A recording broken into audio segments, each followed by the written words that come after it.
Date है आज 27 मई 2021। इस क्लास में हम ये सब टॉपिक कवर करेंगे। उसके बाद हम क्वेश्चन करेंगे। फर्स्ट टॉपिक है अपना national mission on use of biomass in thermal power plant. ये मिनिस्ट्री ऑफ पावर ने अभी मिशन लॉन्च किया है कि जो थर्मल पावर प्लांट होते हैं जहाँ पे बिजली बनती है कोयला से, कोल यूज़ करके, उसकी जगह पे बायोमास यूज़ किया जाएगा कुछ परसेंट में। ये डिसाइड किया है। बायोमास होता है जी वेस्ट मटेरियल प्लांट और एनिमल्स का। जैसे जी मान लो खेतों से कुछ चारा वगैरह बच गया, पैडी कल्टीवेशन की जो रेजिड्यू बचता है जी, स्टेबल स्टेबल बोलते हैं, या कल्टीवेशन एग्रो रेजिड्यू, तो इसको क्या है बायोमास की तरह यूज किया जाए इसको बिजली बनाने के लिए। तो इसके ऑब्जेक्टिव क्या है, टारगेट क्या है कि जो को फायरिंग होती है, को फायरिंग का मतलब है थर्मल पावर प्लांट में दो मटेरियल एक साथ जलाए जाते हैं, कंबशन किया जाता है, तो उसमें जो क्या है जी 5% या उससे ज़्यादा लेवल पर बायोमास यूज किया जाएगा ताकि कार्बन न्यूट्रल पावर जनरेशन हो सके। कार्बन न्यूट्रल का मतलब है जी जो पॉल्यूशन निकलता है ना इन इंडस्ट्रीज से, प्लांट का मतलब है थर्मल पावर प्लांट कंपनी जिनमें बिजली बनती है, उनसे जो पॉल्यूशन होता है वो कम हो सके, कार्बन न्यूट्रल हो सके। इसके लिए जो बॉयलर डिजाइन है उस पर R&D की जाएगी। बॉयलर डिजाइन का मतलब है जी ये जैसे थर्मल पावर प्लांट है जी मशीन से, मशीन्स में एक उसका ही पार्ट होता है बॉयलर। बॉयलर डिजाइन है उस पर R&D की जाएगी ताकि जो बायोमास है उसमें हायर अमाउंट होता है सिलिका और एल्कली का, तो ये हर अमाउंट हैंडल किया जा सके बॉयलर डिजाइन में, तो उसके कैपेबल हो सके ताकि बायोमास को हैंडल कर सके वो। नेक्स्ट चीज इसमें क्या है, जो कॉन्स्टेंट आते हैं सप्लाई चेन में। कॉन्स्टेंट का मतलब है जी हर्डल या बाधा। जैसे मान लो जी किसान वगैरह जो एग्रो रेजिड्यू होता है, किसान खेती करते हैं उसके बाद जो चारा वगैरह जो वेस्ट बचता है उसको या तो जला देते हैं या फिर वेस्ट ऐसे ही फेंक देते हैं, तो वो ट्रांसपोर्ट नहीं कर पाते, या तो उन्हें खर्चा ज़्यादा आता है जी कहाँ तक पहुँचाएं, तो इनके लिए कुछ इंसेंटिव दिए जाएं, उन्हें पैसे दिए जाएं। तो जो सप्लाई चेन में जो भी कांस्टेंट है जो पावर प्लांट तक ये रेजिड्यू वगैरह मास बायोमास पैलेट पहुंच नहीं पाते, तो जो भी परेशानी है इनको निपटारा करना। और जो रेगुलेटरी इशू है बायोमास को फायरिंग में, जो नियम वगैरह हैं बायोमास की को फायरिंग में, उसको भी कंसीडर करना इसका ऑब्जेक्टिव है यानी कि टारगेट। इसके फीचर क्या जी, विशेषता क्या है इस मिशन के। देखो जी इस मिशन में एक स्टीयरिंग कमेटी होगी, एक कमेटी होगी जिसमें मेंबर होंगे और जिसके सेक्रेटरी होंगे जी पावर, मिनिस्ट्री ऑफ पावर में जो सेक्रेटरी हैं वो इसके हेड होंगे, अध्यक्ष होंगे, हेड होंगे इसके। सेक्रेटरी यूपीएससी के एग्जाम की तैयारी कर रहे हो जी, आईएएस बनोगे तो आप भी सेक्रेटरी बन सकते हो इसके। कमेटी में जी कुछ और मेंबर होंगे, डिफरेंट मिनिस्ट्री से रिप्रेजेंटेटिव होंगे, मतलब उनके भी सेक्रेटरी होंगे। जैसे ministry of petroleum natural gas से रिप्रेजेंटेटिव होंगे इस स्टीयरिंग कमेटी में, और एक ministry of new and renewable energy के रिप्रेजेंटेटिव होंगे। ध्यान ये रखना जी जो बायोमास मिशन है किसने चलाया है, मिनिस्ट्री ऑफ पावर ने चलाया जी थर्मल पावर प्लांट के लिए, मिनिस्ट्री ऑफ पावर, याद रखना ये। एग्जीक्यूटिव कमेटी होगी जी जिसमें भी इसके में से एक मेंबर हेड करेगा जी इसको, एग्जीक्यूटिव कमेटी को। इसकी ड्यूरेशन कितनी होगी जी इस मिशन की, 5 साल के लिए होगा जी मिनिमम। इस मिशन में सिग्निफिकेंस क्या होंगे जी, 2 सिग्निफिकेंस होंगे जी। जो स्टेबल बर्निंग से फार्म में एयर पोल्यूशन होता है, जैसे क्या जी पैडी कल्टीवेशन, धान की खेती करते हैं और बाद में वो परार बच जाता है ना, परार जिसे स्टेबल भी बोलते हैं जी, परार बच जाता है, पराली भी बोलते हैं, पराली पराली, तो इसको क्या है किसान खेतों में जला देते हैं या फिर उसे पशु के लिए, एनिमल्स के लिए चारे की तरह, चारे को बोलते हैं जी इंग्लिश में फॉडर, फॉडर के लिए यूज करते हैं। लेकिन बहुत सारा होता है जी, मान लो किसी ने 20-25 खेत में मतलब उगाए यहाँ चावल, पैडी कल्टीवेशन किया है, बहुत सारा वेस्ट बचता है तो ऐसे ही जला देता है, तो ये जलाए ना उससे एयर पोल्यूशन होता है, इसको कम करेगा जी ये मिशन। और मतलब क्या है थर्मल पावर प्लांट में जो कोल को यूज करके कार्बन निकलता है इमिशन होता है, अगर कोल यूज नहीं होगा, ये बायोमास यूज होगा, तो भी इससे कोल में जी पावर प्लांट में कम पोल्यूशन होगा उससे रिलीज। समझ रहे हो, दो तरह से कैसे फ़ायदा होंगे जी इससे। नेक्स्ट क्या है, जो इंडिया है जी क्लीन एनर्जी एनर्जी की तरफ ट्रांसफॉर्म करेगा, अपने आप को मूव करेगा। कैसे, देखो बायोमास यूज करेंगे हम और वो उससे क्या है जी कम पोल्यूशन होता है, तो हम जो स्वस्थ एनर्जी है जिससे कम पोल्यूशन निकलता है उसकी तरफ हम मूव करेंगे। और ये जो नेशनल क्लीन एयर प्रोग्राम चला रखा है गवर्नमेंट ने एयर पोल्यूशन को कम करने के लिए, वायु प्रदूषण को रोकने के लिए, तो उसमें भी ये मिशन है कंट्रीब्यूट करेगा एयर पोल्यूशन को रोकने के लिए। तो यही था जी इसमें, बस इतना याद रखना। चलते हैं नेक्स्ट पे। नेक्स्ट है हमारा WHO बायो हब इनिशिएटिव, एक प्रोग्राम स्टार्ट किया है जी बायो हब नाम से। WHO वर्ल्ड हेल्थ ऑर्गेनाइजेशन 1948 में बनी थी, यूनाइटेड नेशन की एक स्पेशलाइज एजेंसी है, वर्ल्ड वाइड हेल्थ इंश्योर हो सके पुअर और रिच कंट्री सबको इक्वली, तो इसके लिए काम करती है। इसने एक इनिशिएटिव यानी कि प्रोग्राम बनाया है कि ये क्या है जो पैथोजन होते हैं ना, पैथोजन का मतलब है जी रोगाणु, रोगाणु ऐसे होते हैं जी, कुछ भी हो सकता है, वायरस हो सकता है रोगाणु जो रोग फैलाता हो आपकी बॉडी में, डिसीज फैलाता हो। वायरस, बैक्टीरिया हो गया जी, पैरासाइट यानी कि प्रोटोजोआ, या फिर आपका फंगी हो गए, ये सब रोगाणु होते हैं जी जो आपकी बॉडी में डिसीज फैलाते हैं। तो इनकी सारी स्टोरेज, शेयरिंग और एनालिसिस एक दूसरी कंट्री के बीच में ट्रांसफ़र की जा सके, इसलिए ये मिशन चलाया है। इसकी सिग्निफिकेंस क्या है जी, देखो अभी बाईलैटरली एग्रीमेंट होते हैं कंट्रीज़ के बीच में। बाईलैटरली का मतलब एक कंट्री से दूसरी कंट्री के बीच में एग्रीमेंट होता है, उनके बीच में ये पैथोजन की शेयरिंग की जाती है, मतलब वायरस के बारे में जानकारी। जैसे मान लो जी कोरोना वायरस आया था तो चाइना ने वर्ल्ड वाइड इन्फॉर्मेशन फैलाने में जी देने में देर की थी, तो इसकी वजह से आज सारा देश, मतलब सारी जो वर्ल्ड है भुगत रहा है इसका परिणाम, रिजल्ट। तो इसी तरह से कोई आगे फ्यूचर में ऐसी इमरजेंसी ना आए, तो इसलिए WHO ने बायो हब इनिशिएटिव चलाया है, ताकि जो इस प्रोसेस को, जो वायरस के रिगार्डिंग इन्फॉर्मेशन है शेयरिंग की जा सके पैथोजन के रिगार्डिंग, इस प्रोसेस को एक्सपेडाइट किया जा सके। एक्सपेडाइट का मतलब है जल्दी से जल्दी शेयर किया जा सके। जो WHO और स्विट्जरलैंड के बीच में, स्विट्जरलैंड एक कंट्री है जी यूरोप में, इसके बीच में भी अभी एक एग्रीमेंट साइन हुआ जी, ताकि इस फैसिलिटी को लॉन्च किया जा सके। MOU का मतलब है मेमोरेंडम ऑफ अंडरस्टैंडिंग, यानी कि एग्रीमेंट साइन किया है इस फैसिलिटी को और ज़्यादा से ज़्यादा प्रमोट करने के लिए। इसका पोटेंशियल क्या है जी, पोटेंशियल यही है, जैसे कोरोना वायरस की डिसीज़ आई है, जैसे अगर हमारे पास शुरुआत में पैथोजन की इन्फॉर्मेशन होगी और एक दूसरे कंट्री के बीच में शेयर होगी, तो पेंडेमिक को रोका जा सकता है और बीमारी के लिए काउंटर मेजर्स लिए जा सकते हैं, और जो भी रिस्क होगा, जोखिम, उसको शुरुआत में ही असेस करके, मूल्यांकन करके, पता लगा के उसके खिलाफ मतलब एक्शन लिए जा सकते हैं। अब ये कुछ पैथोजन के टाइप हैं जी, बैक्टीरिया, वायरस, फंगी, प्रोटोजोआ, तो इसको देख लेते हैं। बैक्टीरिया का एग्जाम्पल है जैसे एस्चेरिचिया कोयली, ये एक बैक्टीरिया है। ये सिंगल सेल ऑर्गेनिज्म होते हैं, मतलब एक ही सेल होता है जो दिखाई दे रहे हैं ना, सिंगल सेल, और विदाउट न्यूक्लियस। न्यूक्लियस नाभिक नहीं होता जी, जैसे आपकी बॉडी भी सेल से बनी हुई है जी, छोटे छोटे सेल, ब्लड में भी, स्किन में भी सेल है जी ऐसे छोटे, उनके अंदर न्यूक्लियस होता है जी नाभिक, लेकिन इनमें जी नहीं होता, बैक्टीरिया में विदाउट न्यूक्लियस होते हैं, ये बात याद रखनी है। इससे कौन कौन सी डिसीज़, बीमारी हो सकते हैं जी, स्टेप थॉरेट, जैसे गला कटने लगता है जी, गले में परेशानी, या स्टेफ इन्फेक्शन हो सकता है जी, ट्यूबरक्लोसिस, TB की जो बीमारी होती है जी बैक्टीरिया के कारण होती है, लेकिन इस बैक्टीरिया से नहीं होती जी, दूसरा बैक्टीरिया होता है, लेकिन इसमें सिर्फ ये पढ़ रहे हैं बैक्टीरिया और इनकी वजह से क्या बीमारी होती है और इनका स्ट्रक्चर कैसा होता है। फूड पॉइजनिंग हो जाती है जी, आपको डाइजेशन की परेशानी हो जाती है, टेटनस, निमोनिया, ये सिफिलिस, ये बैक्टीरिया के कारण ही होती है ये बीमारी। और वायरस जैसे हर्पेस सिम्प्लेक्स, ये एक वायरस का नाम है जी, जैसे कोरोना भी वायरस है जी, कोरोना, तो ये थ्रेड लाइक पार्टिकल होते हैं जी, और ये अपने आप को जी रिप्रोड्यूस नहीं कर सकते विदाउट एनी लिविंग सेल, मतलब इन्हें होस्ट सेल चाहिए जी। जैसे मान लो जी कोरोना वायरस यहाँ पे अर्थ है जी, अर्थ पे पड़ा हुआ है या किसी स्टील पे, प्लास्टिक पे पड़ा हुआ है, 3 से 4 दिन तक जिएगा जी, मर जाएगा अपने आप, लेकिन जब तक इसे होस्ट सेल ना मिलेगी। होस्ट सेल का मतलब कोई शरीर चाहिए जी, इसे ह्यूमन बॉडी चाहिए या एनिमल की बॉडी चाहिए, तो उनकी जो ह्यूमन बॉडी या एनिमल की बॉडी के सेल होते हैं, उन सेल पे ये अपने आप को ग्रोथ करने लगता है, उनसे खाना पीना लेने पड़ सकता है, 1 से 2 हो जाएंगे, 2 से 4 हो जाएंगे, 4 से 8 हो जाएंगे, ऐसे ग्रोथ करता है जी, ये अपने आप को रेप्लिकेट करता रहता है, मतलब मल्टीप्लाई करता रहता है। इन वायरस की वजह से कौन कौन सी बीमारी हो सकती है जी, कॉमन कोल्ड, जुकाम हो जाती है, हो जाता है जी वायरल जुकाम, फ्लू, जेनिटल हाइपर्स, मतलब आपके प्राइवेट पार्ट में कोई बीमारी हो सकती है जी, कोल्ड सोर, आपका गला कटने लग सकता है जी, गले में मतलब परेशानी, मीसल्स, खसरा हो सकता है, एड्स की बीमारी वायरस की वजह से होती है जी, genital wart, chicken pox, small pox, ये वायरस से होने वाली बीमारी है जी। नेक्स्ट आपका फंगी, फंगी के कारण होती हैं जी, फंगी जैसे मशरूम, मशरूम भी एक फंगी है जी, मशरूम लेकिन खाते हैं हम, सब्जी बनाते हैं मशरूम की, लेकिन ये बेनिफिशियल फंगी है जी, फ़ायदेमंद है। कुछ है हार्मफुल होती हैं जी, हानिकारक फंगी, उनसे बीमारी हो जाती हैं, जैसे जी डेथ कैप मशरूम होती है जी, एक इसी का टाइप मशरूम का अलग, उससे बीमारी हो सकती है जी। मशरूम या यीस्ट, ये फंगी होते हैं जी, सिंपल ऑर्गेनिज्म होते हैं और सिंगल सेल होती है, ये भी थ्रेड लाइक स्ट्रक्चर होता है, धागे की तरह स्ट्रक्चर होता है, जैसे देखो इसमें धागे की तरह दिख रहे हैं। तो इसमें जी ringworm, athlete's foot, tinea, candidiasis, ये क्या है जी, फंगी के टाइप है, बीमारी के टाइप है जो फंगी से होती है। मशरूम पॉइजनिंग हो सकती है या हिस्टोपेलेमोसिस हो सकती है। ये कैंडालिस क्या है जी, कैंडालिसिस क्या है जी, फंगी का नाम है कैंडिला, कैंडिला की वजह से होती है, कैंडिला फंगी से।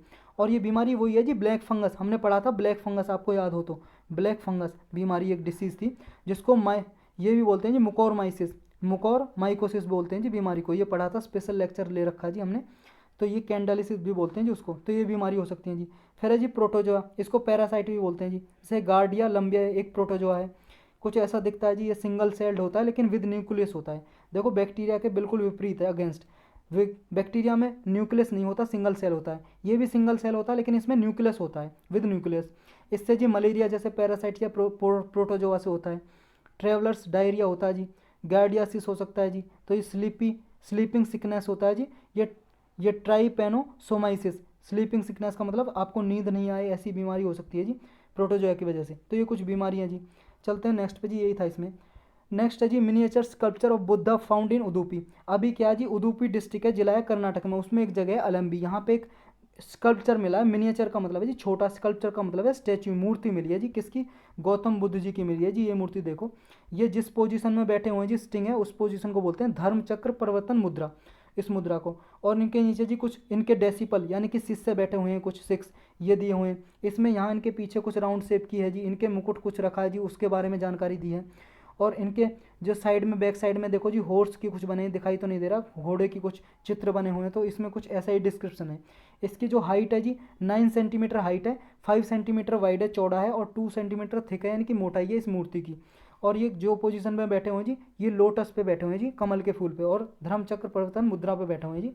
6 डेसिपल इनके बैठे हुए हैं जी साथ में। इन्होंने कपड़े पहने हुए हैं और ईयर रिंग, इन्होंने कानों में कुंडल भी पहने हुए हैं जी, ईयर रिंग। और इनके हेड पे जी, सिर पे कुछ एक रखा है जिसे बोलते हैं उष्णिशा, उष्णिशा। ये देखो जी, मैच द फॉलोइंग में ऐसे पूछ लेते हैं इसके बारे में डिस्क्रिप्शन। और इनके बैक मतलब हेड के पीछे राउंड लोब टाइप का एक कार्विंग बनी हुई है। और इनके टॉप कॉर्नर पे यक्षास, 2 यक्षास बने हुए हैं जो हमने देखा अभी, और उसमें हॉर्सेज के चित्र बने हुए हैं, घोड़े के। ये स्कल्पचर किस टाइम का जी? गुप्ता काल का। गुप्ता डायनेस्टी के बारे में हिस्ट्री में पढ़ा होगा जी आपने, गुप्ता वंश, गुप्त वंश मतलब एक साम्राज्य था जिसने राज किया था इंडिया की भूमि पे। तो उसके स्टाइल के, जिस स्टाइल में मान लो भगवान की मूर्ति बनी होती थी, उसी स्टाइल में ये भगवान बुद्ध की मूर्ति बनी हुई है जी। और ये ट्रेडिशनली कहाँ पे? तुलुनाडु रीजन है जी, कर्नाटक में एक रीजन का नाम है तुलुनाडु। वहाँ पे कभी बनावसी के जी कदम्बाज का राज हुआ करता था। कदम्बा एक डायनेस्टी है, वंश है जी। तो ये कदम्बा और गुप्ता के बीच में मैट्रिमोनियल रिलेशन हुआ करते थे, ये मूर्ति ये बताती है। क्योंकि मैट्रिमोनियल का मतलब जी एक दूसरे में शादी कर देते थे, शादी मैरिज करते थे, गुप्ता और कदम्बा आपस में मैरिज करते थे। तो ये उसके बारे में बताता है जी, ये जानकारी देता है। तो ये याद रखना है जी, कदम्बा और गुप्ता के बीच में मैट्रिमोनियल रिलेशन हुआ करते थे। तो ये स्टेटमेंट में आ जाए तो करेक्ट हो जाएगा, याद रखना है। चलते हैं नेक्स्ट पे जी। नेक्स्ट है पीडियाट्रिक इन्फ्लेमेटरी इन मल्टी सिस्टम सिंड्रोम। ये एक बीमारी है जी जिसको मल्टी सिस्टम इन्फ्लेमेटरी सिंड्रोम भी बोलते हैं। ये बच्चों में देखी गई जी, अभी उनको देखी गई जिनको कोरोना वायरस हुआ जी। ये अप्रैल 2020 में फर्स्टली डिफाइन की गई। इसमें क्या होता है जी, किसके कारण क्या है? ये उनको होता है जी जिनका इम्यून सिस्टम ओवर रिएक्शन करने लगता है। मतलब जो प्रतिरोधक क्षमता है जी, जो एंटीबॉडी हमारी बॉडी में जनरेट होते हैं एंटीजन को मारने के लिए। जब कोई भी एंटीजन, एंटीजन मतलब फॉरेन सब्सटेंस घुस जाता है जी, जैसे कोरोना वायरस एक एंटीजन है जी, प्रोटीन है एंटीजन, इसको ये हमारी बॉडी को नुकसान पहुंचाता है। तो इसको एंटीबॉडी मारने के लिए हमारी बॉडी में जनरेट हो जाती हैं। तो ऐसी क्या है, ये ओवर रिएक्शन करने लगती हैं। उसके कारण क्या है, ये जब कोरोना वायरस से इन्फेक्शन होता है जी किसी को, तो 4 से 6 हफ्ते के बाद ये बीमारी के लक्षण दिखने लगते हैं जी, इस बीमारी के, जिसका नाम है paediatric inflammatory multi system syndrome. इसमें कैसे लक्षण दिखते हैं जी? सिम्टम, सिम्टम का मतलब लक्षण कैसे होते हैं जी? देखो पर्सन को बुखार होने लगता है जी, रस का लाल लाल धब्बे हो जाते हैं जी स्किन पे, त्वचा पे। आई इन्फेक्शन हो जाता है जी। गैस्ट्रो इंटेस्टिनल सिम्टम मतलब डाइजेशन सिस्टम खराब हो जाता है, डायरा, दस्त लग जाते हैं, स्टोमक एके, पेट में दर्द, नौसी, बेचैनी होने लगती है। ये कुछ लक्षण है जी इसके। तो यही था जी। इसमें चलते हैं नेक्स्ट में, panel to define offences of speech expression. अभी एक कमेटी बैठाई है जी, 2019 में बैठाई थी जी, वो रिपोर्ट देने वाली है हेट स्पीच के regarding. Hate speech, hate speech का मतलब है जी, हेट का मतलब घृणा, स्पीच का मतलब भाषण, मतलब ऐसे जो भाषण दिया हो जो किसी की रेपुटेशन यानी कि किसी के सम्मान को, किसी की इमेज को डाउनग्रेड करता हो, घटाता हो, किसी की बेइज्जती करता हो। तो ये अभी जी कोई डेफिनेशन नहीं है हेट स्पीच की। जो हमारे रूल बुक है जैसे आईपीसी है जी, इसमें कुछ कानून है जी, इंडियन पिनल कोड अंग्रेजों को ज़माना का बना हुआ जी 1860 का। दूसरा जी जैसे सीआरपीसी क्रिमिनल कोड है जी, इसके लिए एक कमेटी बैठाई जी, committee for reform in criminal laws. जो हमारे आपराधिक कानून है उनमें संशोधन करने के लिए, रिफॉर्म करने के लिए एक कमेटी बैठाई ताकि ये हेट स्पीच को डिफाइन कर सके। ये रिपोर्ट सबमिट करने वाली है जी अभी, इसको इसलिए न्यूज़ में है। क्या किसी और जगह डिफाइन है जी हमारे इंडिया में हेट स्पीच? देखो जी, बीपीआरडीए एक ऑर्गेनाइजेशन है पुलिस की, bureau of police research development. इसने कुछ डॉक्यूमेंट दिए जी, मैनुअल दिए कुछ डॉक्यूमेंट, किसको? इन्वेस्टिगेटिंग एजेंसी को, जैसे पुलिस सीबीआई को, जो साइबर हैरासमेंट केस देखती है। साइबर हैरासमेंट का केस में, हैरासमेंट का मतलब है जी सताना, किसी को इंटरनेट पर परेशान करना, किसी गंदी तस्वीरें डाल देना, कुछ मैसेज डाल देना, उसकी गाली गलौज देना, ऐसी जो इंसिडेंट है इनको इन्वेस्टिगेट जो एजेंसी करती है, इनके लिए कुछ डॉक्यूमेंट दिए बीपीआरडी ने। उसमें हेट स्पीच को डिफाइन किया। हेट स्पीच ऐसी होगी कोई लैंग्वेज, कोई भाषा जो रेट, किसी को डाउनग्रेड, किसी की इमेज को ख़राब करने के लिए यूज की गई हो भाषा, ऐसी भाषा, या किसी की इंसल्ट बेइज्जती करता हो जी, या किसी पर्सन को धमकी देता हो और उसको टारगेट देता हो कि तुम्हें मार दूंगा, या ऐसी स्पीच, या किसी आइडेंटिटी के बेस्ड पे, ट्रेट के बेस पे, ट्रेट का मतलब है जी विशेषता के बेस पे, सेक्सुअल ओरिएंटेशन के बेस पे, यानी कि जो लड़की लड़का या कोई मान लो लड़की लड़का नहीं है जी, थर्ड पर्सन है, उसके बेस पे उसकी बेइज्जती करता हो, या डिसेबिलिटी के बेस पे उसकी इंसल्ट करता हो, जैसे कोई विकलांग है जी उसके बेस पे, या रिलीजन धर्म के आधार पर उसके धर्म का मतलब कहता हो कि मेरा धर्म ऊंचा है तुम्हारा धर्म नीचा है ऐसे, और उस धर्म की बेइज्जती करता हो जी, भगवान की कोई बेइज्जती करता हो, या गॉड की, अल्लाह की कोई मान लो जी कोई गंदी तस्वीरें या कुछ उसके साथ डाउनग्रेड करे जी, इंसल्ट करे, तो ऐसे जी उसको क्या जी, ऐसी स्पीच को हेट स्पीच समझा जाएगा। ऐसा बीपीआरडी ने अपने डॉक्यूमेंट में बोला था, लेकिन अभी क्लियर कट कोई डेफिनेशन नहीं है जो पूरे इंडिया में लागू हो सके। अब डेफिनेशन की ज़रूरत क्या है जी, इसकी नीड फॉर स्टैंडर्ड डेफिनेशन। देखो जी डेफिनेशन इसलिए है क्योंकि अभी क्या है, लोगों को हम जब सज़ा देते हैं, पनिशमेंट्स करते हैं हेट स्पीच मान के, तो क्रिमिनल सेक्शन यूज़ करते हैं सीआरपीसी का, तो उसको यूज़ करते हैं, इनवोक का मतलब है यूज़ करते हैं कि कोई मान लो वायलेंस कर रहा हो, हिंसा फैला रहा हो, या फिर लॉ एंड ऑर्डर को डिस्टर्बेंस कर रहा हो, तो ये उसको सज़ा देते हैं। लेकिन मियरली क्रिटिसाइजिंग, मियरली का मतलब है जी ओनली, केवल किसी की बुराई करना, क्रिटिसाइज का मतलब है बुराई या आलोचना करना, हेट स्पीच नहीं समझा जा सकता। तो इसका दुरुपयोग किया जाता है जी, कभी कभी कोई किसी की बुराई करता है तो हेट स्पीच समझ के उसे सज़ा दे दी जाती है, तो इसलिए इसकी प्रॉपर डेफिनेशन की ज़रूरत है। अब जो कमेटी बैठी है जी, committee for reform in criminal laws, इसके बारे में पढ़ लेते हैं जी थोड़ा। ये मिनिस्ट्री ऑफ होम अफेयर्स ने 2019 में कमेटी बैठाई जी, ताकि जो आईपीसी के बारे में ओवरहॉल यानी कि छानबीन इन्वेस्टिगेट कर सके, इंडियन पिनल कोड के बारे में जो 1860 में बनाया गया था अंग्रेज़ों ने। सीआरपीसी जी जो कोड ऑफ क्रिमिनल प्रोसीजर है उसके भी छानबीन कर सके, इसके लिए कमेटी बैठाई, और इसके लिए सजेशन लिए जी, सजेशन का मतलब एडवाइस, सलाह ली राज्यों से, स्टेट से, सुप्रीम कोर्ट से, हाई कोर्ट से, bar council of India, bar council of states, university, institute हैं जो लॉ के, उनसे सलाह मांगी मिनिस्ट्री ऑफ होम अफेयर्स ने। और ये कमेटी जी रिफॉर्म क्या क्या होने चाहिए आईपीसी में, ये सजेशन देगी। ये कमेटी हेट स्पीच को डिफाइन करेगी। विश्वनाथ कमेटी बैठी थी जी एक, उसने भी रिकमेंडेशन दी थी, यानी कि सिफारिश दी थी कि हेट स्पीच को डिफाइन करने के लिए। तो इस विश्वनाथन कमेटी की जो सजेशन है, रिकमेंडेशन है, उसको भी कंसीडर करेगी ये कमेटी। अब हेट स्पीच बढ़ने के कारण क्या जी, कुछ फैक्टर हैं, क्या क्या कारण है। एक तो कारण है जी खुद इंडिविजुअल, उनके स्टीरियोटाइप, स्टीरियोटाइप का मतलब है जी दिमाग की ऐसी अवस्था जो ये बिलीव करे कुछ कम्युनिटी सिर्फ वही काम करने के लिए, जैसे कुछ लोग मानते हैं हम अपर जाति के हैं, ऊंचे जात के हैं, कुछ नीचे जात के हैं, और ये नीचे जात ये काम करने के लिए, नाली साफ करने या कुछ ऐसा काम करने, तो ये स्टीरियोटाइप होता है। सबसे अच्छा एग्जाम्पल ले सकते हो जी आप, जैसे मैन और वुमन। आदमी क्या सोचता है, वुमन क्या है जी, वुमन तो महिला तो सिर्फ घर के काम करने के लिए, बच्चों की देखभाल करने के लिए, और घर का काम रोटी चूल्हा चौका संभाले बस, जॉब नहीं कर सकती, बाहर पढ़ नहीं सकती, कुछ ऐसा लोग मानते हैं जी। तो ये स्टीरियोटाइप होता है जी, ऐसी कंडीशन, ऐसी थॉट। तो ये स्टीरियोटाइप होता है जी, कुछ लोगों को इन्फीरियर नीचा समझते हैं और कुछ लोग अपने आप को सुपीरियर बताते हैं, ऊंचा। तो ये क्या है, ये हेट स्पीच को जन्म देता है। एक है जी stubbornness to stick to a particular ideology. Stubbornness का मतलब है जी अड़े रहना, जिद्दी होना, किसी अपनी विचारधारा के, पर्टिकुलर विचारधारा के प्रति अड़े होना। जैसे मान लो जी पार्टी का एग्जांपल लेते हैं, कुछ लोग बीजेपी को सपोर्ट करते हैं, कुछ लोग कांग्रेस को सपोर्ट करते हैं, तो इन दोनों में क्या है जी, आपस में लड़ाई होती रहती है। कोई बीजेपी के खिलाफ बोलता है तो आपस में लोग लड़ने लगते हैं, कोई कांग्रेस के खिलाफ बोलता है तो लड़ने लगते हैं। लेकिन आपको पता है ये लीडर लोगों को लड़ाते रहते हैं, अपना फ़ायदा उठाते रहते हैं, कुछ मूर्ख लोग इनके बेस पे लड़ते रहते हैं जी। तो ये क्या है, कुछ लोग मानते हैं बीजेपी की आइडियोलॉजी अच्छी है, कुछ मानते हैं कांग्रेस की अच्छी है, तो विचारधारा को, अपनी विचारधारा पे अड़े रहना, तो ये हेट स्पीच को जन्म देता है जी।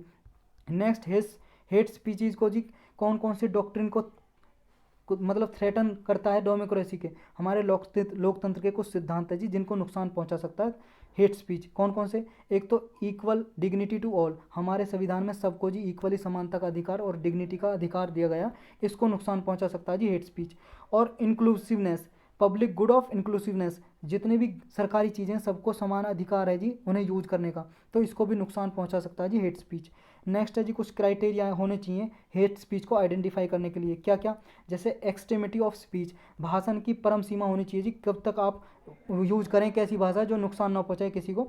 नेक्स्ट है जी इंसाइटमेंट, इंसाइटमेंट का मतलब है जी किसी को गलत काम के लिए उकसाना, एक्साइटमेंट टू बैड वर्क मतलब गलत काम के लिए उकसाना। तो नेक्स्ट है जी स्पीच ऑफ मतलब ऑथर ऑफ स्पीच का स्टेटस होना चाहिए जी, मतलब जो भाषण दे रहा है उसका स्टेटस है, और जो विक्टिम है जी स्पीच का, जिसके लिए भाषण दे रहा है, उसका क्या स्टेटस है। स्पीच की पोटेंशियलिटी क्या है और स्पीच का टैक्स क्या है, मतलब किसके बारे में भाषण दे रहे हो आप, किसके धर्म को तो गलत नहीं बता रहे हो, क्या नहीं कर रहे हो, तो इसके बारे में क्राइटेरिया होना चाहिए।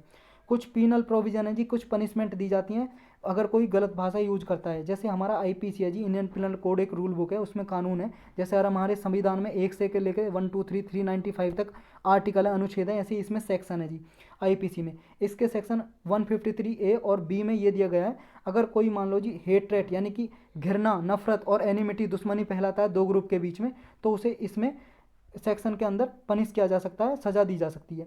इसके सेक्शन 295A में दिया गया है कि अगर कोई मान लो जी कोई धार्मिक फीलिंग को, रिलीजियस फीलिंग को नुकसान पहुंचाता है दूसरे पर्सन की और दूसरे धर्म को बुरा बताता है, तो तब इसे पनिश किया जा सकता है। सेक्शन 505 क्लाउज 1 और क्लाउज 2 में ये कहा गया है, कोई भी पर्सन मान लो जी ऐसे कंटेंट, मतलब जो कुछ घृणा फैलाते हो, नफरत फैलाते हो किसी दो ग्रुप के बीच में, तो उसको पनिश किया जा सकता है। एक आरपीए एक्ट है जी हमारा 1951 का, रिप्रेजेंटेशन ऑफ पीपल एक्ट 1951 का, उसके सेक्शन 8 में ये लिखा हुआ है, कोई भी पर्सन मान लो जी अपने फ्रीडम ऑफ स्पीच का गलत यूज करता है, इलीगल यूज करता है, अपनी जो आज़ादी मिली हुई है आर्टिकल 19 में मौलिक अधिकार है, अगर उसका गलत यूज करता है इलेक्शन लड़ने के लिए, for the contesting an election, तो उसको सजा दी जा सकती है। एक इस आरपीए की धारा है जी सेक्शन 123 3A क्लाउज 3 और 125। इसमें क्या है जी, अगर कोई एनिमोसिटी का मतलब है जी दुश्मनी, एनिमिटी का प्रमोशन करेगा, किसके बेस पे, on the ground of, ground का मतलब है जी इसके आधार पे, रेस, नस्ल के आधार पे, रिलीजन, धर्म के आधार पे, कम्युनिटी, समुदाय के आधार पे, कास्ट, जाति, लैंग्वेज, भाषा के आधार पे अगर कोई दुश्मनी फैलाएगा दो ग्रुप के बीच में, तो इसे करप्ट इलेक्टोरल प्रैक्टिसेस समझा जाएगा और उसे सज़ा दी जा सकती है, पनिश किया जा सकता है। तो ये हमारे देश में कुछ ये पनिशमेंट दी जाती हैं जी ऐसे गलत भाषाएं बोलने के आधार पे। चलते हैं जी नेक्स्ट पे। नेक्स्ट है जी Blinken promises support for Gaza. देखो जी गाजा ये है, ये हमारा वेस्टर्न यूरोप का मैप है, ये सऊदी अरबिया, ये इजराइल, ये जॉर्डन और ये है गाजा पट्टी। अभी ये क्या है जी, यहाँ पे हमास का रूल है। हमास एक मिलिटेंट ऑर्गेनाइजेशन है, जैसा आपने देखा होगा जी यूएस के सेक्रेटरी ऑफ स्टेट एक मिनिस्टर है जी, मिनिस्टर जैसे हमारे यहाँ पे फॉरेन मिनिस्टर होते हैं ना, विदेश मंत्री, ऐसे ये यूएस के अमेरिका के हैं जी एंटोनी ब्लिंकन। इन्हें कहा जी हम गाजा को सपोर्ट प्रोवाइड करेंगे। जैसा आपको पता होगा जी अभी गाजा और इसराइल के बीच में 11 डे की फाइटिंग चली थी, एक दूसरे के ऊपर मिसाइल दाग रहे थे, मिसाइल का अटैक किया था। तो यहाँ पे मिलिटेंट हमस एक मान लो जी लोग है जी, हमस एक ऑर्गेनाइजेशन है, संस्था है, पार्टी है, मान लो ये रूल करती है जी, राज करती है अभी वहाँ पे। तो इसमें जी जो लड़ाई हुई थी 250 पीपल से ज़्यादा लोग मर गए, जिसमें पैलेस्तीन ज़्यादा थे जी। और ये अभी युद्ध विराम हो गया जी, ट्रूस हो गया। ट्रूस का मतलब शांति, युद्ध विराम हो गया, लेकिन ये परमानेंट सॉल्यूशन नहीं है इसराइल और पैलेस्तीन कॉन्फ्लिक्ट के बीच में। अब हिस्ट्री क्या जी ये पढ़ते हैं, ये देख लिया हमने क्या न्यूज़ है। ये देखो जी मैप, पहले आप ये वर्ल्ड मैप देखो जी, आप पहले ये वर्ल्ड मैप देखो, ये वाला मड मैप, ये वेस्टर्न एशिया का मैप है जी। यहाँ पे ये वाला पार्ट देख रहे हैं, जूम कर लेते हैं हम, ये वाला पार्ट है जी अपना हिंदुस्तान, पाकिस्तान, ईरान, इराक, ये अपना जॉर्डन, और ये यहाँ पे पिंक सा दिखाई दे रहा है ये है जी इसराइल। तो ये रीजन देख रहे हैं जी अभी हम, ठीक है। तो यहाँ पे ये वाले मैप पे आ जाओ आप, इस पे देखो जी, यहाँ पे 1300 ईस्वी की बात है जी, अभी कौन सा चल रहा है 2021, 1300 ईस्वी की बात कर रहे हैं हम। उस टाइम पे यहाँ पे कुछ जू धर्म के लोग रहते थे, तो यहाँ पे काम काज के कोई साधन नहीं थे, ये इम्प्लॉयमेंट के लिए डिफरेंट डिफरेंट पार्ट में मूव कर गए। कुछ लोग जर्मनी में गए जी, जर्मनी एक कंट्री है जी यूरोप में, ये देखो जी यहाँ पे जर्मनी दिखाई दे रहा होगा यूरोप में, तो ये जर्मनी है जी, यहाँ जर्मनी में गए जी कुछ लोग। और यहाँ पे क्या जी, इन्होंने जर्मनी में लैंड खरीदी, फैक्ट्री बनाई और रिच पीपल हो गए जी बहुत ज़्यादा। लेकिन हुआ क्या जी, यहाँ पे कुछ एक हिटलर नाम के, आपने पढ़ा होगा जी हिस्ट्री में, हिटलर नाम के एक रूलर आए जी यहाँ पे जर्मनी में। उसने नारा दिया जर्मनी फॉर जर्मन, जैसे डोनाल्ड ट्रंप बोलते थे ना अमेरिका फॉर अमेरिकन, उन्होंने कहा जी जर्मनी फॉर जर्मन। ये 1933 से लेके 1945 तक, जब तक मान लो 1939 में सेकेंड वर्ल्ड वार चला था जी, तो उससे पहले से लेके ये हिटलर ने क्या किया जी, हिटलर था जी यहाँ का ओडोल्फ हिटलर पूरा नाम था, आपने पढ़ा होगा ओडोल्फ हिटलर, हिटलर पूरा नाम था। तो इन्होंने क्या किया जी, ये जूज को मारना शुरू कर दिया। इन्होंने एक पार्टी बनाई जी नाजी नाम से, नाजी, और इसकी जो आइडियोलॉजी थी उसको बोलते थे नाजिज्म। जहाँ पे ISM लग जाए मतलब आइडियोलॉजी, विचारधारा की बात हो रही है। तो एक पार्टी बनाई नाजी, नाजिज्म। ये प्योरिफिकेशन करना चाहता था जी, प्योरिफिकेशन का मतलब शुद्ध करना चाहता था अपनी जर्मन रेस को, कहता था जर्मनी में सिर्फ जर्मन के लोग रहेंगे। तो इनको नरसंहार किया जी इसने, जीनोसाइड। जीनोसाइड का मतलब है जी मास किलिंग, एक साथ बहुत सारे लोगों को, जूस को मार दिया जी, लगभग 60 लाख लोगों को मार दिया। तो वहाँ से लोग भाग भाग के डिफरेंट डिफरेंट पार्ट में जाने लगे जी।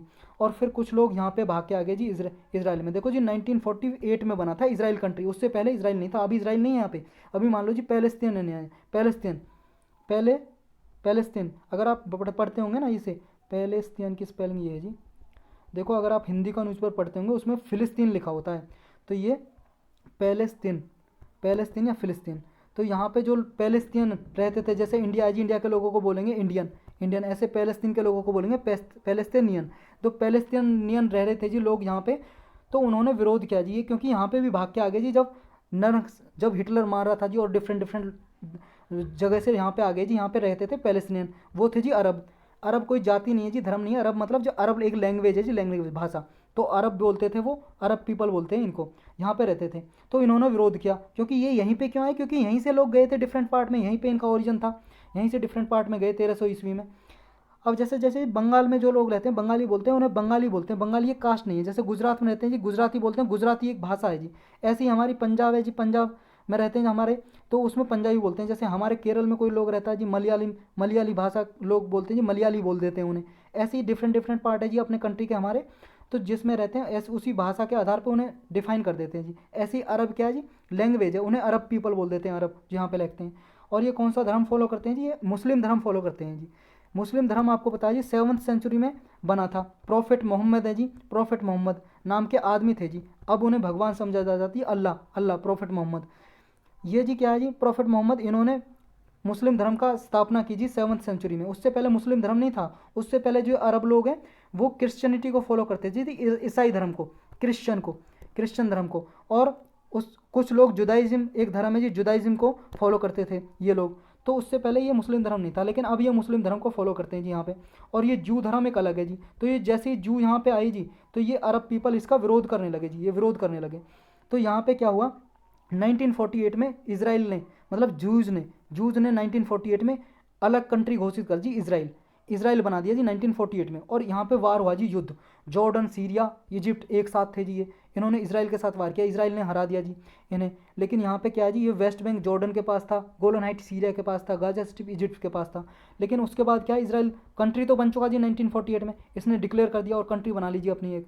तो इन्हें पूरे वर्ल्ड में जी कुछ कंट्री ने इसे मतलब प्रमाणित भी कर दिया कि हाँ जू एक अलग कंट्री है। लेकिन अभी पैलेस्तीन क्या है जी, पैलेस्तीन अभी डिफाइन नहीं है कि ये चाहता वेस्ट बैंक और गाजा स्ट्रिप ये अलग कंट्री बनाना चाहता है। ये कब हुआ, 1967 में आते हैं जी। अब 1967 में 6 डे का वार हुआ, 6 दिन का वार। ये इसराइल और जॉर्डन और इसके बीच में हुआ जी, जॉर्डन, इजिप्ट और सीरिया के बीच में। अब क्या होता है, इसमें इसराइल जीत जाता है। ये जॉर्डन से वेस्ट बैंक को कैप्चर कर लेता है, हासिल कर लेता है। गोलन हाइट को सीरिया से, और इजिप्ट से जी ये सिनाई पैनल सुना है। ये मैं अब देखो जी, ये ग्रीन ग्रीन पार्ट दिख रहा है ना, ये वाला, पेन चेंज कर लेते हैं। ये देखो जी, ये आपको दिख रहा होगा यहाँ पे इजिप्ट के पास जी, ये ग्रीन ग्रीन पार्ट दिख रहा है, रेड सी और मेडिटेरियन सी के बीच में, ये वाला इजिप्ट का ही पार्ट है अभी। तो ये कैप्चर कर लिया जी 1967 में इसराइल ने। तो अब क्या होता है जी, इसराइल ने कैप्चर कर लिया इजिप्ट से ये। तो बाद में क्या, सिनाई पेनिनसुला बोलते हैं जी, सिनाई, ये सिनाई पेनिनसुला उसको बोलते हैं जो 3 साइड से पानी से घिरी होती है ज़मीन। जैसे इंडियन पेनिनसुला जी, पेनिनसुला, प्रायद्वीप बोलते हैं हिंदी में। तो ये इजिप्ट को लौटा दिया दोबारा कैप्चर करने के बाद भी। लेकिन ये वेस्ट बैंक पे कब्जा कर लिया, जॉर्डन से छीन लिया, इसराइल के पास आ गया। गोलन हाइट सीरिया से छीन के अभी इसराइल का कब्जा है जी इस पे। और यहाँ पे देखो सी ऑफ गैलिली है, ये डेड सी है जी। डेड सी किस किस के बीच में, जॉर्डन, इसराइल। यहाँ पे जॉर्डन रिवर फ्लो करती है जी, डिवाइड करती है इसराइल और जॉर्डन को। तो ये भी आपको याद रखनी है जी, कुछ मैच द फॉलोइंग में पूछा जा सकता है। तो हम थे 1967 पे 6 डे का वार हुआ, वेस्ट बैंक ले लिया इस पर। और जेरूसलेम इसराइल ने कैपिटल घोषित कर दीजिए। वेस्ट जेरूसलेम और ईस्ट जेरूसलेम 2 पार्ट में बांट दीजिए। वेस्ट रहेगा इसराइल के पास, ईस्ट रहेगा वेस्ट बैंक के पास। लेकिन इसराइल चाहता सारा ईस्ट वेस्ट जेरूसलेम का एक ही पार्ट हो और हमारी कैपिटल हो, राजधानी हो हमारे देश की। लेकिन अब ये वेस्ट बैंक और गाजा स्ट्रिप चाहते हैं अलग कंट्री बने, पैलेस्तीन। और इंडिया भी 2 स्टेट सॉल्यूशन को सपोर्ट करता है जी। वो चाहता पैलेस्तीन अलग कंट्री बने और इसराइल अलग रहे। तो लेकिन अभी कुछ कंट्री पैलेस्तीन को मतलब डिफाइन करते हैं, मतलब रिकॉग्नाइज करते हैं कि पैलेस्तीन कंट्री है, कुछ नहीं करते जी। तो अब यही झगड़ा चलता रहता है जी इनके बीच में। और गाजा में रहता है जी एक हमस नाम की मिलिटेंट ऑर्गेनाइजेशन, हमास बोल लो, हमस बोल लो जी।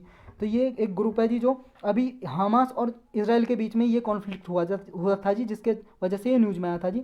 कुछ दिन चला था इनका, 11 दिन का युद्ध चला था। तो यही है जी इसकी हिस्ट्री। चलते हैं नेक्स्ट पे। नेक्स्ट है जी हमारा, कुछ रूल बनाए जी गवर्नमेंट ने अभी। आईटी एक्ट है हमारा 2000 का, इंफॉर्मेशन टेक्नोलॉजी एक्ट, उसके तहत बनाए guidelines for intermediaries digital media ethics. Intermediaries का मतलब है जी बिचौलिए। ये बिचौलिए जी जो डिजिटल प्लेटफॉर्म पे, इंटरनेट पे, जैसे सोशल मीडिया हो गया जी आपका, जैसे फेसबुक, व्हाट्सअप हो गया आपका, ट्विटर, इंस्टाग्राम, इनके लिए कुछ रूल बनाए जी। इन्हें इंटरमीडियरीज बोलते हैं, बिचौलिए, क्योंकि न्यूज़ वगैरह जल्दी से फैला देते हैं ना पब्लिक के बीच में। तो इंटरमीडियरीज हो गए जी। कुछ रूल बनाए जी, ये डिजिटल कंटेंट के लिए कोड ऑफ एथिक्स जो 26 मई से लागू हो गए जी, कल से, यानी कि 26 मई से। 25 फरवरी को रूल बनाए थे जी, ये जो हमारा IT एक्ट 2000 का उसके सेक्शन 87 सब क्लाउज 2 को यूज करके बनाए थे ये रूल फरवरी में, और जो अभी लागू हो गए हैं। ये रूल क्या कहते हैं जी, ये रूल मैंडेट करते हैं एक ग्रीवेंस रिड्रेसल सिस्टम होगा OTT के लिए, over the top system. Over the top system होता है जी, जैसे प्लेटफॉर्म इंटरनेट पे, अमेजन साइट है जी, अमेजन पे आप मूवी वगैरह देख सकते हो। नेटफ्लिक्स है जी, नेटफ्लिक्स के लिए।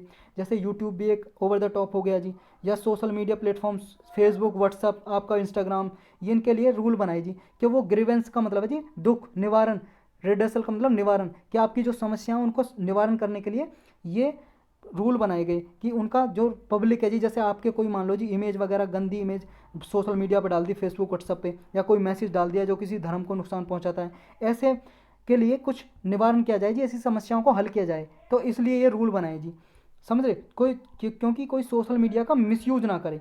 जो सोशल मीडिया है जी, ये क्या है, इनको 24/7 मतलब 24 घंटे के लिए इन्हें एक ऑफिसर नियुक्त करना पड़ेगा, चीफ कंप्लाइंस ऑफिसर, और एक नोडल कॉन्टैक्ट पर्सन बनाना पड़ेगा। नोडल कॉन्टैक्ट पर्सन अपॉइंट करेंगे ये, जो ये सारी समस्याओं को देखेंगे। ये इसमें क्या है जी, ग्रीवेंस ऑफिसर होगा। ग्रीवेंस ऑफिसर क्या है जी, आपकी कोई समस्या होगी उसको निपटाने के लिए सोशल प्लेटफॉर्म पे आप 24 आवर में जी, जैसे जब भी आप कंप्लेंट रजिस्टर करोगे ग्रीवेंस ऑफिसर पे, जैसे फेसबुक का जी, फेसबुक चला रहे हो, व्हाट्सअप चला रहे हो, आपका कोई मैसेज, मान लो जी आपके खिलाफ कोई वीडियो व्हाट्सअप पे लीक कर दी जी, किसी ने आपकी गंदी तस्वीरें डाल दी, तो आप 24 जब इस पर कंप्लेंट करोगे जी, ग्रीवेंस ऑफिसर होगा एक, किसका, व्हाट्सअप का, उस पर 24 घंटे के अंदर अंदर ये रजिस्टर करेगा कंप्लेंट को, और उस 15 दिन के अंदर अंदर उस कंप्लेंट को डिस्पोज करेगा, मतलब उस समस्या का हल करेगा वो ग्रीवेंस ऑफिसर, किसी का भी, फेसबुक व्हाट्सअप का किसी का भी होगा जी। नेक्स्ट है जी रिमूवल ऑफ कंटेंट। जब भी आपने कंप्लेंट किया जी, तो ऐसे आपका कोई भी न्यूडिटी, सेक्सुअल एक्ट या इम्पर्सोनेशन का, आपकी जो इमेज को डिग्रेड करता हो जी, घटाता हो, या आपको बेइज्जती करता हो, या कोई ऐसी तस्वीर हो जी, एबनॉर्मल नंगी तस्वीर हो जी, कुछ भी, तो उनको विद इन 24 आवर में उस कंटेंट को रिमूव करेगा जी ये ऑफिसर, समझ रहे हो। जब भी आप कंप्लेंट करोगे, मंथली रिपोर्ट देगा जी ये गवर्नमेंट को, एक मंथ में सारी रिपोर्ट देगा कितनी कंप्लेंट आई है आपके पास और कितना आपने निवारण किया है, रिड्रेस किया है। नेक्स्ट जी ये क्या करेगा, 3 लेवल रेगुलेशन होंगी जी इसकी, 3 लेवल रेगुलेशन। एक सेल्फ रेगुलेशन होगा, खुद रेगुलेट करेगा जी, खुद प्लेटफॉर्म, जैसे व्हाट्सअप हो गया, फेसबुक हो गया, खुद देखभाली करेगा, हाँ कोई गलत मैसेज तो स्प्रेड नहीं हो रहे। नेक्स्ट एक सेल्फ रेगुलेटरी बॉडी होगी जी, इसको हेड करेंगे रिटायर्ड जज या एमिनेंट पर्सन होंगे जी कोई, वो देखेंगे इन सारी साइट को, मतलब व्हाट्सअप वगैरह और फेसबुक वगैरह, देखेंगे कहाँ कुछ इन पर कुछ घृणा तो, हेट्रेड तो नहीं फैलाई जा रही है जी पर्सन के बीच में। एक नेक्स्ट एक कमेटी होगी जी, ओवरसाइट करेगा कौन, इनकी देखभाली, इंफॉर्मेशन एंड ब्रॉडकास्टिंग मिनिस्ट्री, ये एक ग्रीवेंस कमेटी होगी, उसके साथ मिलकर करेंगे जी। तो 3 लेवल पे होगा जी। इसके सिग्निफिकेंस कहाँ जी, सोशल मीडिया इंटरमीडिएट्स के, देखो जी, जब भी किसी के यूज़र के, मतलब किसी साइट के, जैसे व्हाट्सअप है जी, व्हाट्सअप को अगर आपने प्ले स्टोर से 50 लाख रजिस्टर हो गए जी, 50 लाख से ज़्यादा लोगों ने उसे डाउनलोड कर लिया और यूज भी कर रहे हैं, तो उस कंपनी को, जैसे व्हाट्सअप फेसबुक को, उनको क्या है जी, social media intermediaries, significant social media intermediaries declare कर दिया जाता है। तो इन्हें कुछ नॉर्म्स, नियम वगैरह मानने पड़ते हैं जी। अगर मान लो जी क्या होगा, अगर नॉन कंप्लाइंस करें, मतलब रूल को ना माने, अगर मान लो जी ये व्हाट्सअप हो गया, फेसबुक हो गया, इंस्टाग्राम, ट्विटर, ये सोशल मीडिया है, ये अगर रूल को ना माने, इन रूल को, तो क्या होगा, इन्हें जी पनिशमेंट किया जाएगा, मतलब इनका जो इंटरमीडिएरीज का स्टेटस दिया गया है ना, वो छीन लिया जाएगा इनसे, फिर इन्हें इंटरमीडिएरीज नहीं बोला जाएगा अगर ये रूल को नहीं मानेंगे, और इन पर जी क्रिमिनल एक्शन लिया जा सकता है, इन्हें सज़ा दी जा सकती है। कुछ ये कंपनी है जी, कुछ कंसर्न है जी, इनकी भी परेशानी है, ये कह रहे हैं ये जो रूल है जी, ये क्या है, ये अभी हमें 1 साल दिया जाना चाहिए जी, और हमें इन रूल को मानने के लिए गवर्नमेंट हमें 1 साल दे। और क्या कंसर्न है जी, इनका कहना है कि जो IT एक्ट है, इंफॉर्मेशन टेक्नोलॉजी एक्ट है जी 2000 का, उसके सेक्शन 79 में इन सोशल मीडिया प्लेटफॉर्म को भी सेफ हार्बर, मतलब कुछ सेफ्टी मिली हुई है, सेफ गार्ड मिले हुए हैं, तो ये उसके अगेंस्ट है जी, ये उसके अगेंस्ट है। नेक्स्ट इनका कहना है जी, देखो जो क्रिमिनल लाइबिलिटी आपने डाली है एम्प्लॉयज़ के ऊपर, मतलब जो भी फेसबुक व्हाट्सअप के कर्मचारी हैं ना, इस कंपनी में काम भी तो करते होंगे, इनको चलाते हैं जी, जो इनके एम्प्लॉय हैं जी, अगर ये इंटरमीडिएट मतलब जो भी कंप्लाई नहीं करेंगे रूल को, तो आप उनको जी क्रिमिनल लाइबिलिटी में लाके उन पर सजा दोगे, और ये एक तरह से ईज ऑफ डूइंग बिजनेस को रोकेगा। ईज ऑफ डूइंग बिजनेस का मतलब है जी कोई कंपनियां यहाँ पे आएंगे नहीं यहाँ पे इन्वेस्ट करने के लिए इंडिया में, तो इसलिए भी इनका एक परेशानी है जी। नेक्स्ट ये गवर्नमेंट ये कहती है ऑरिजिनेटर ट्रेसेबिलिटी, मतलब जहाँ से मैसेज ओरिजिनेट हुआ है, जहाँ से निकला है, मान लो जिस पर्सन ने पहले डाला है, कोई मान लो किसी की गंदी तस्वीर डाल दी, तो उसका ओरिजिन बताओ, कहे पहले कहाँ से आई व्हाट्सएप पे, फिर फैलना शुरू हो गई है। लेकिन ये कहता है जी, ये कंपनी कहती है देखो जी ये क्या है, राइट टू प्राइवेसी के अगेंस्ट है। हम क्या जी प्राइवेसी के अगेंस्ट नहीं जा सकते, तो इस जो रूल को जी हटाओ आप एक तो, क्योंकि जो आप जो मैसेज भेजते हो जी ये क्या है इनक्रिप्टेड फॉर्म में जाता है जी, end to end encryption technology based होता है जी। जैसे आपने ए पर्सन ने बी पर्सन को मैसेज भेजा तो ये ना तो व्हाट्सअप ही देख सकती है, ये क्या है जी कोड के फॉर्म में होता है, इसे कोई पढ़ नहीं सकता। ये वो ही पढ़ सकता है जी जब आपके बी पर्सन के पास पहुंचेगा उसके पास ही ये मैसेज डिकोड होगा दोबारा से, समझ रहे हो। जैसे इसने लिख के भेजा जी कल मिलते हैं, कल मिलते हैं, सी ऑन टुमारो, इसने लिख के भेजा जी कल मिलते हैं। तो ये कल मिलते हैं जी ऐसे लिख के नहीं जाएगा बीच में, ये कुछ कोडिंग होगी जी ए बी सी डी ऐसे कुछ कोडिंग होगी जी, कुछ ए बी सी डी ऐसे कोडिंग, कुछ कोई नहीं पढ़ सकता बीच में। जब इस बी आदमी के पास पहुंचेगा तो जब इस फॉर्म में पहुंचेगा कल मिलते हैं या सी ऑन द टुमारो ऐसे फॉर्म में पहुंचेगा, तो ये क्या जी कंपनी खुद भी नहीं देख सकती, इसके भी रूल हैं जी, समझ गए। तो ये इसके भी अगेंस्ट है जी, अगर आपको ओरिजिन का रूल बताएंगे प्राइवेसी उल्लंघन होगी। तो यही कुछ रूल है जी, इसमें यही था। नेक्स्ट है जी हमारा plane wedding DGCA must take action. देखो जी ये समस्या क्या है, आप पॉज करके इंग्लिश में पढ़ लेना, मैं बता रहा हूँ कि अभी क्या है, एक फ़्लाइट थी उसमें क्या है एक कपल ने शादी कर ली और वहाँ पे 161 पैसेंजर थे, उन पे बहुत सारी भीड़ इकट्ठी हो गई प्लेन में ही। तो कुछ एक्सपर्ट कह रहे हैं कि जो director general of civil aviation है, ये एक पोस्ट है जी, डायरेक्टर है सिविल एविएशन के, जो रूल्स वगैरह बनाते हैं इंप्लीमेंट करते हैं, तो इन्हें उनके खिलाफ एक्शन लेना चाहिए। क्यों? क्योंकि देखो कोविड-19 की वजह से उन्होंने इनका कोविड-19 की जो नॉर्म्स है नियम है उनका उल्लंघन किया है। एक तो ना तो सोशल डिस्टेंसिंग का पालन किया, मतलब दूर दूर रहे, इकट्ठा हो गए सारे लोग, और एक क्या है जी वो क्या है उन्होंने मास्क भी नहीं पहना हुआ था, तो इसलिए कह रहे हैं जी, इसलिए न्यूज़ में आया। ये फ्लाइट है जी जो जहाज़ गुजर रहा था मदुरई के ऊपर से, मदुरई है जी तमिलनाडु में एक जगह, वहाँ पे मीनाक्षी अम्मान टेम्पल है, ये इंपॉर्टेंट है जी, मैच द फॉलोइंग में पूछा जा सकता है मीनाक्षी अम्मान टेम्पल कहाँ पे, मदुरई में है, मदुरई कहाँ पे, तमिलनाडु में। तो फ्लाइट इस टेम्पल के ऊपर से गुजर रही थी, तब इन्होंने अपनी मैरिज रिचुअल कंप्लीट किए, रिचुअल का मतलब है जी रीति रिवाज, अपने रीति रिवाज पूरी मैरिज कंप्लीट की जब मीनाक्षी टेम्पल के ऊपर से जहाज़ गुजर रहा था।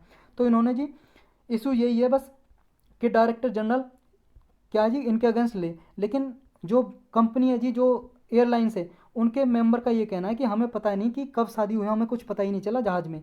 इनका कहना ये हो जी जो जहाज़ के स्टाफ मेंबर थे, जो डीजीसीए उसने कुछ रूल बनाए थे जी जब कोविड-19 आया था, किसके लिए, एयरलाइंस के लिए, एयरपोर्ट के लिए, सीआईएसएफ के लिए। सीआईएसएफ है जी सेंट्रल इंडस्ट्रियल सिक्योरिटी फोर्स, इसकी फुल फॉर्म है जी, जो देखते होंगे आप मेट्रो वगैरह पे एयरपोर्ट होते हैं जी, वहाँ पे जो पुलिस तैनात होती है ना जो वो सीआईएसएफ होती है, आर्म फोर्स पैरामिलिट्री फोर्स होती है ये। जो CAPF का फॉर्म भरते हो ना आप, जिसे यूपीएससी लेती है सेंट्रल आर्म पुलिस फोर्स, उसके थ्रू इसकी भर्ती होती है जी हाई लेवल पे, मतलब असिस्टेंट कमांडेंट लेवल पे, डीएसपी की पोस्ट पे।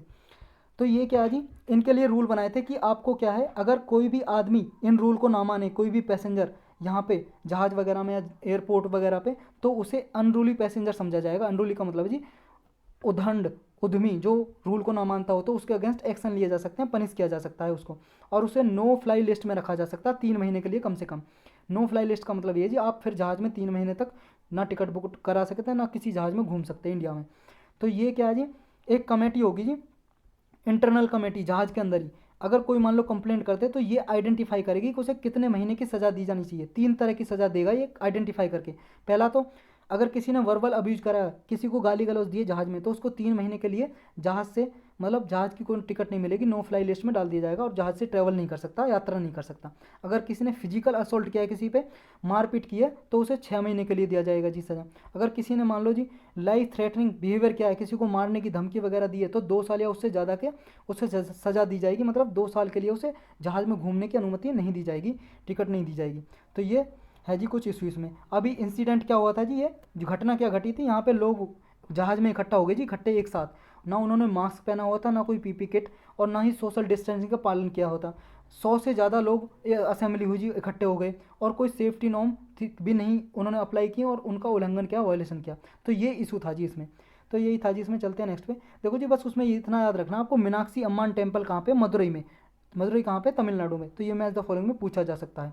नेक्स्ट है जी वन स्टॉप सेंटर स्कीम, इसके बारे में पहले भी पढ़ा था जी। एक वन स्टॉप का मतलब एक बिल्डिंग होगी जिसमें वुमन महिलाओं के लिए होगा, अपने बारे में कुछ भी उनके साथ अत्याचार हो रहा है जी, वॉयलेंस हो रहा है, हिंसा हो रही है, यहाँ पे कंप्लेंट लिखा सकते हैं और उनके लिए फैसिलिटी प्रोवाइड की जाएगी जी, गवर्नमेंट करेगी। अभी ऐसे वन स्टॉप सेंटर इंडिया से बाहर 10 मिशन इंडिया से बाहर खोलने के लिए कहे गए हैं, गवर्नमेंट ने प्लान बनाया है। क्योंकि इंडिया से बाहर भी जो वुमन रहती हैं जी, काम करती हैं कोई, उनके लिए बनाए गए हैं। जैसे बहरीन में, कुवैत में, कतर, ओमान, यूएई और सऊदी अरेबिया में 2, रियाद और जियादा में, ऑस्ट्रेलिया, कनाडा, सिंगापुर में, इन 10 जगह पे खोले जाएंगे ऐसे वन स्टॉप सेंटर। ये वन स्टॉप सेंटर को जी सखी भी बोलते हैं, सखी। ये ministry of women and child development की स्कीम है, इंप्लीमेंट करती है ये, और सेंट्रली स्पॉन्सर स्कीम है। स्पॉन्सर का मतलब ये सेंट्रल और स्टेट गवर्नमेंट दोनों मिलकर पैसा लगाएंगे, दोनों ही इंप्लीमेंट करेंगे। एक होती है जी सेंट्रल सेक्टर स्कीम, ये भी पूछ लेते हैं जी ये कौन सी स्कीम है, तो याद रखना है। एक होती है सेंट्रल सेक्टर, जिसमें सेंट्रल गवर्नमेंट ही सारा पैसा लगाती है, इंप्लीमेंट भी सेंट्रल गवर्नमेंट करती है, तो ये सेंट्रली स्पॉन्सर स्कीम है। और ये क्या जी, एक national mission for empowerment of women चलाया गया एक मिशन, उसके अंडर ये सखी स्कीम है जो इंप्लीमेंट कर रही है। इसका टारगेट ये है जी, जो महिला के खिलाफ वॉयलेंस होते हैं जी, 18 साल से कम की महिला या 18 साल से ज़्यादा की महिला जी, वो यहाँ पे कंप्लेंट लिखा सकती है जी, उसके चाहे किसी भी कास्ट की हो, क्लास की हो, धर्म की हो, रीजन की हो, किसी भी रीजन की, या सेक्सुअल ओरिएंटेशन, कोई भी मैरिटल स्टेटस हो जी, शादीशुदा हो या बिना शादीशुदा हो जी, अनमेरिड कुंवारी हो, कोई भी महिला लिखा सकती है जी। ये सेंटर क्या है जी, वुमेन के लिए एक हेल्पलाइन प्रोवाइड किया है, वो हेल्पलाइन के जरिए भी अपनी कंप्लेंट लिखा सकती हैं। इसमें इमरजेंसी रिस्पॉन्स दिया जाएगा, रेस्क्यू सर्विस दी जाएगी, मतलब कोई कंप्लेंट करेगी वुमेन, उसको बचाया जाएगा जी।